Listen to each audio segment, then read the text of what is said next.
I lost a round of truth or dare with my friends. And the penalty was simple but terrifying. Post a request for a date on my university's confession page.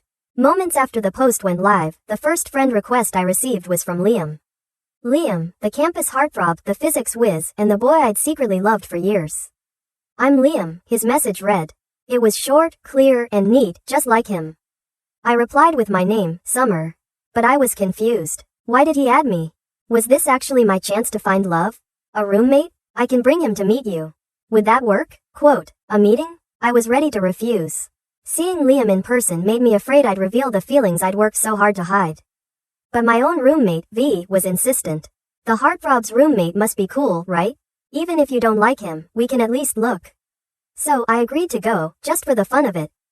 At the Night Sky Cafe, I found Liam sitting alone. He was reading a science journal, his posture straight, looking exactly as he did in my memories. My heart raced, and the memory of the first time I saw him played like a film reel. In high school, Liam was legendary, constantly winning astrophysics competitions. I was serving a detention in the hallway for a failed test. He appeared in the distance, casually spinning a solar system model on his finger, approaching with an easy grace. I hoped the model would drop, just to break the perfect silence, but it didn't. He smiled, the sun behind him forming a faint halo, his hair slightly wind-tossed. In that moment, his silhouette against the light burned itself into my heart. Even years later, that image remained vivid. I sat down, trying to sound casual. Where is your roommate? Is he running late? Quote, Liam set the journal down, looking straight at me with serious eyes. His gaze made me nervously clutch the hem of my shirt. Actually, I lied. There is no roommate, I just wanted an excuse to meet you. I stared at him, bewildered. He cleared his throat, a hint of awkwardness in his face as he briefly looked away. You're a top student in data science. I need help with numerical analysis. I have a big Python certification exam soon. I noticed the journal was an ad for a study prep course. It was hard to believe someone as brilliant and renowned as Liam needed a tutor for this reason. You don't know programming? I asked skeptically. I've been too busy with field surveys. But don't worry, you won't be doing this for free. I'll pay you $30 an hour. The rate certainly caught my attention. V was amazed. He created a fake scenario just to see you. Do you think Liam likes you? I immediately dismissed the idea as ridiculous, telling myself he barely knew I existed. But deep down, a tiny spark of hope flickered. We started meeting at the old observatory. Liam genuinely struggled with coding, needing me to repeat every step several times. Sitting so close to him, my outward calm hid a frantic heart. His sharp features, bright eyes, and neat eyebrows were overwhelmingly distracting. I was only at this prestigious university because of him. He was admitted on a scholarship for his astrophysics achievements. I had relentlessly studied, pushing myself beyond my limits, just to stand near the boy I liked. I went from a mediocre student to passing the entrance exam, a feat I'd never thought possible. The day I got my acceptance letter, I placed a letter and a box of Comet sweets in his high school desk. I waited anxiously for a reply, only to find everything in the trash later that day. Shame and heartbreak overwhelmed me. I retrieved the letter and kept it hidden. Despite the pain, I still liked him, but I never dared to speak of it again. In college, Liam's good looks and family background made him the center of attention. I often saw posts about him online, organizing friends to rescue abandoned survey drones, building them new shelters, and quietly donating to disaster relief funds. He was truly admirable. Our tutoring sessions were mostly peaceful, though I often caught his eyes darting towards me. One day, Holly, the beautiful and brainy head of the space physics department, interrupted us. She openly flirted with Liam, who clearly wasn't interested. Holly glanced at me with obvious disdain. Is she your girlfriend? She asked, sizing me up. My personal life is none of your business, Liam said flatly. I silently applauded his coldness. Holly, red-faced, quickly left. Liam turned to me, hesitant. Was I too harsh? I shook my head, fighting a smile. He tried to continue, but I gently tapped his forehead with my pen. Focus. No distractions. He rubbed the spot and chuckled sweetly. We continued our sessions every weekend. Liam often brought me little gifts. Sweet Nebula tea or crispy meteor cookies. Calling them bonus rewards. I happily accepted. Then, V burst into my room. Summer. Check the forum. You're famous. Someone had secretly photographed us studying. Since Liam was so popular, my presence beside him quickly became a hot topic. Rumors spread that I was his girlfriend, along with harsh comments about my plain looks. Who is she? She looks so ordinary. The campus heartthrob must be blind. The words stung, but I knew my place. Being near Liam was enough, I never expected more. To me, Liam was like the distant star Sirius, beautiful and bright, but impossibly far away. One day, Liam noticed my low mood. Summer, if the forum rumors bother you, I can ask the admin to delete them. I shook my head. It's fine. It will blow over. Besides, your exam is soon, and then I won't need to tutor you anymore. My words seemed to darken his mood. His eyes lowered and he looked strangely subdued. What's wrong? I asked. He looked up, his eyes slightly red, and whispered, what is our relationship to you? Quote, tutor and student, I answered honestly. Only that? Quote, I nodded. His face hardened, filled with unreadable emotion. I joked, well, what do you want our relationship to be? He didn't answer, just stared at me, a deep, burning look that spoke volumes. My heart began to pound, ignoring all reason. Before his exam, I gave him my final advice. Be careful. Don't stress, the test isn't too hard. You'll pass. I even teased him to promote my tutoring services after he finished. He seemed preoccupied, his lips moving as if he wanted to say something. Summer, I have something important to tell you after the exam. Can you wait here? Quote, I agreed verbally but planned my escape. I knew whatever he was about to say would disrupt my peaceful life. We had agreed our relationship would end with the tutoring. Yet his intense gaze lately suggested otherwise. Things were escalating too fast. As a typical introvert, I panicked when things went off script. But a tiny voice wondered, could he possibly like me back? Confronted with the messy reality, I chose avoidance. I quickly left after walking him to the exam room and avoided his calls, pretending to be busy. Then he texted, Summer, I passed. I congratulated him curtly. He immediately asked, are you free this week? I want to treat you to a meal. I almost refused, but then he added, I have a friend who failed the test and wants tutoring. He'll be there too. More income. I deleted my refusal and replied, sure. I arrived on time but found Liam alone. Where's your friend? The familiar feeling of being tricked returned. Something came up, he couldn't make it. I seriously doubted this friend existed. Summer, the last time, after the exam, I wanted to tell you. I cut him off, desperately changing the subject. Have you been here long? It's beautiful today. And I walked past the bakery, it smelled amazing. I rattled on, my voice growing softer. He raised an eyebrow, silently asking why I was avoiding him. I averted my eyes, refusing to look at him. He chuckled softly, a sound that seemed to see right through me. Summer, you're adorable. My face flushed. He looked me straight in the eyes, his voice sincere. Summer, I like you.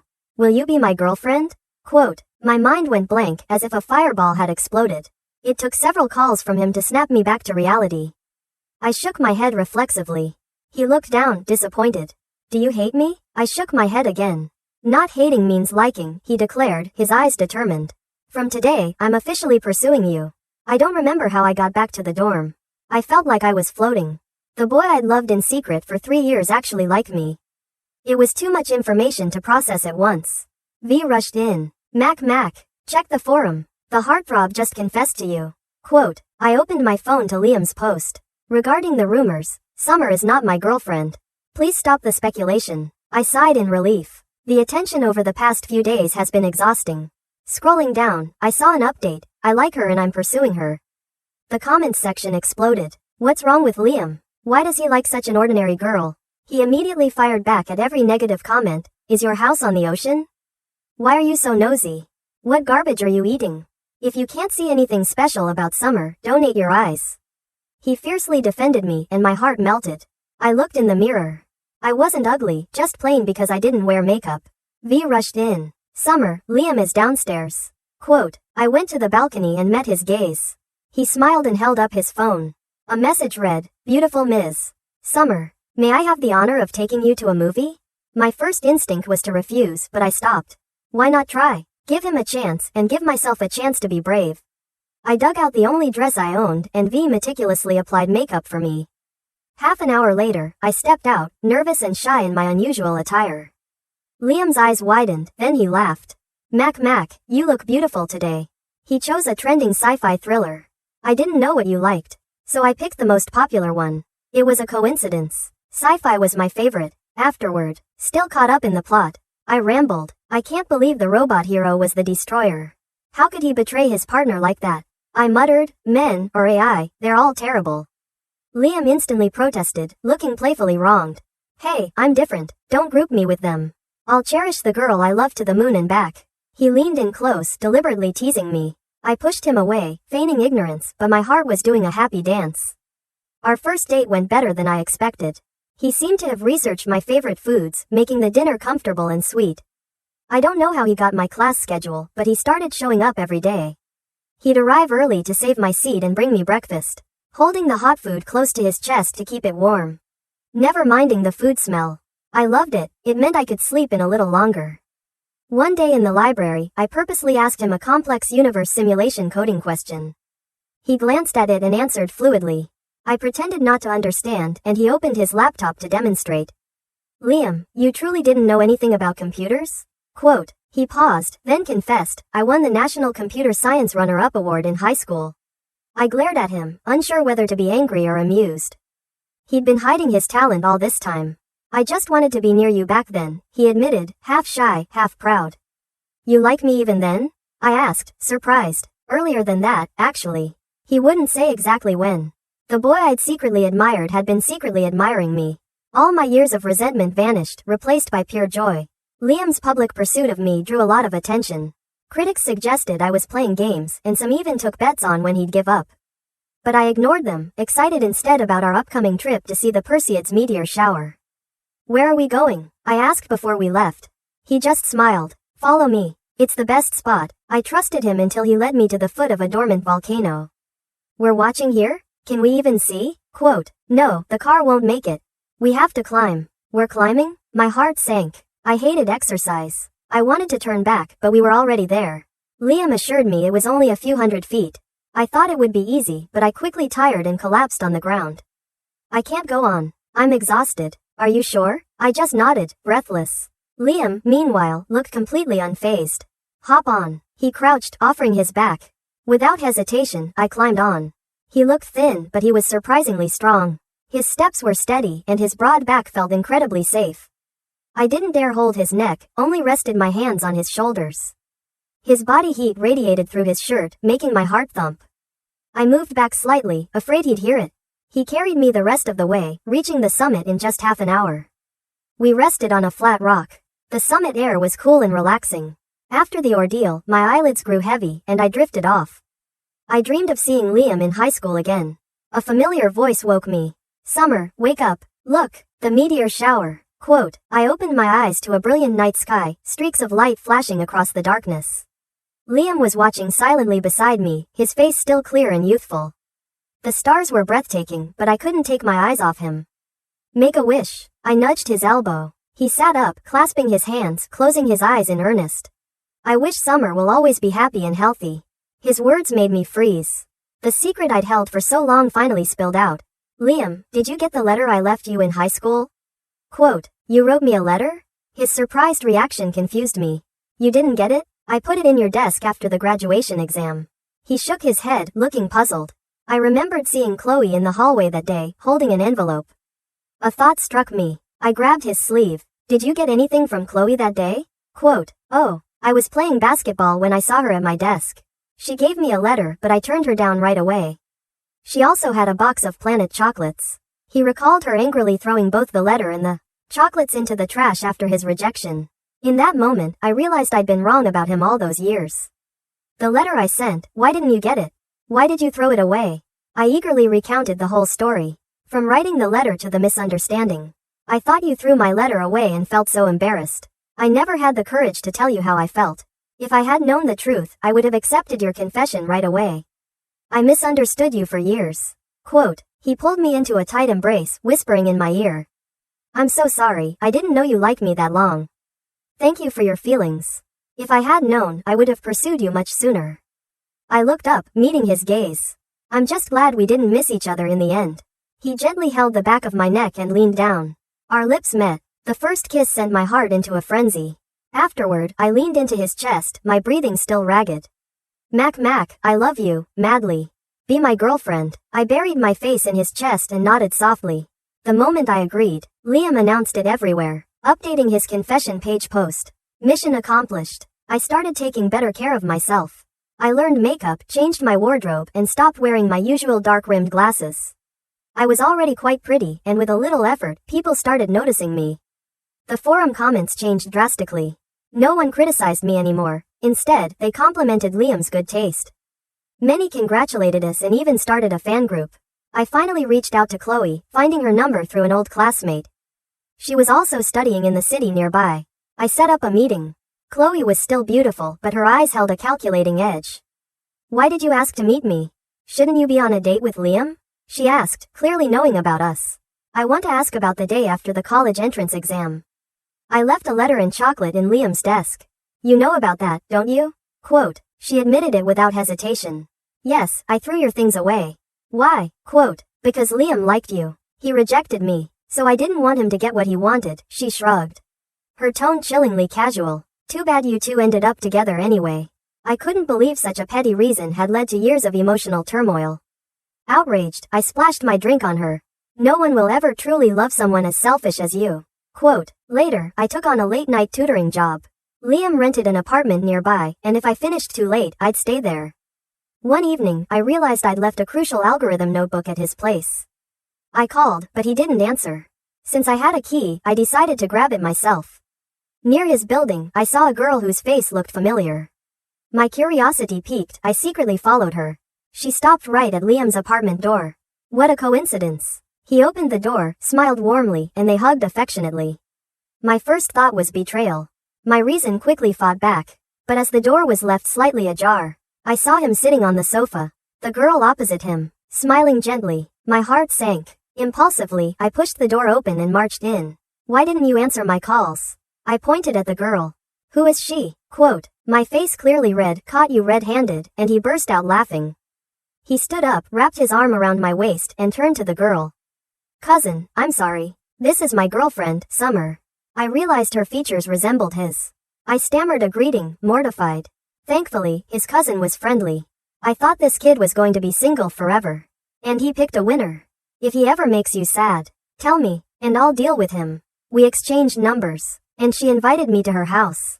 It felt like a family introduction. Liam endlessly teased me about my misunderstanding. Soon after, the final exams approached. I practically lived at the library. Around that time, Liam's advisor announced a rare, once-in-a-century Lyrid meteor shower. As an astronomy enthusiast, he couldn't miss it. "Have you heard about the Andromeda Galaxy event?" he asked. I nodded. He was going to the Great Sand Dunes to photograph the shower. Since I was busy studying, I couldn't go. He promised to bring me back an eternal moonstone. With him gone, I could finally focus. Without him around, my mind was quieter. He called every day until one day, his phone went silent, no calls, no messages. I figured he was busy. But when 2, then 3 days passed with no word. And my phone kept blocking calls from an unknown number. I felt a creeping dread. Just as I worried, V called frantically. "Summer, check the forum. Something happened to Liam." Quote. I froze. "What is it?" Quote. I quickly opened the forum, seeing a torrent of new posts. I managed to filter the reliable information. Liam traveled to the Great Sand Dunes for his project. We just received news that a severe sandstorm hit the area he was headed to. We can't reach him. My heart stopped. Liam was in danger. My phone flashed an emergency news alert. A severe sandstorm in the Great Sand Dunes trapped 10 people this afternoon. Rescue teams are on site. Witnesses reported someone was taking photos near the area when the incident occurred. Trembling, I called him. The repeated ringing tightened my chest. "Please answer. Please, please answer." Tears streamed down my face. "I'm sorry, the number you are calling is currently unavailable." I called again and again, hearing only the same cold, automated voice. I searched for a list of casualties, but nothing was released. I paced aimlessly, unable to focus on my studies. One thought repeating endlessly. I wish I had gone with him. Days passed with no word. My anxiety grew and I couldn't sleep. I finally decided, I had to find him. I immediately requested leave and booked the earliest flight. I rushed to the airport before dawn. Finally, I arrived at the scene of the sandstorm. It was chaos, rescue teams clearing debris, cries mixed with the roar of machinery. Standing there, I truly felt the fragility of life. I approached a rescue worker. "Do you know Liam?" "He's tall, thin, handsome." The man shook his head. I asked another, and another, with the same answer. A tiny sliver of hope rose. Maybe he was safe? Suddenly, a reporter's voice crackled over a loudspeaker. 9 people have been rescued. 1 person remains missing. My heart seized. I tried to calm myself, repeating that Liam had to be okay. Just then, a small girl covered in dust tugged my sleeve. Are you looking for that big brother? I followed her pointing finger to a temporary aid station. A tall, thin young man was busy helping the rescue crew. Liam, I screamed his name. He turned, revealing his familiar face. He was covered in dirt, his hair messy, his clothes dusty, unrecognizable from my description. But when our eyes met, I saw pure joy in his gaze. I laughed, tears streaming simultaneously. I ran and threw my arms around him, feeling his familiar warmth. He was alive, standing right in front of me. I sobbed with relief. Do you know how worried I was? I was so scared you wouldn't come back. He tried to wipe my tears, but his hands were muddy, so he pulled back shyly. I laughed. You're silly. I am. Don't cry, little one. It breaks my heart. He explained everything. His phone was stolen on the day of the storm. He tried to call me using other people's phones, but mine kept blocking the unknown numbers. Those calls were from him. When the storm started, he was slightly behind schedule because he'd been thinking about me, which kept him far enough away to escape. He'd stayed to help as a volunteer. I stayed with him, aiding the relief efforts until the last person was brought out. Everything finally quieted down. We took an afternoon flight home together. On the plane, he happily showed me his new phone. The screen displayed a stunning photo of the Rosette Nebula, a swirling mass of light that looked like an enormous, blooming rose. Didn't you promise me a moonstone? Quote, he smiled. Of course. But you deserve an entire galaxy.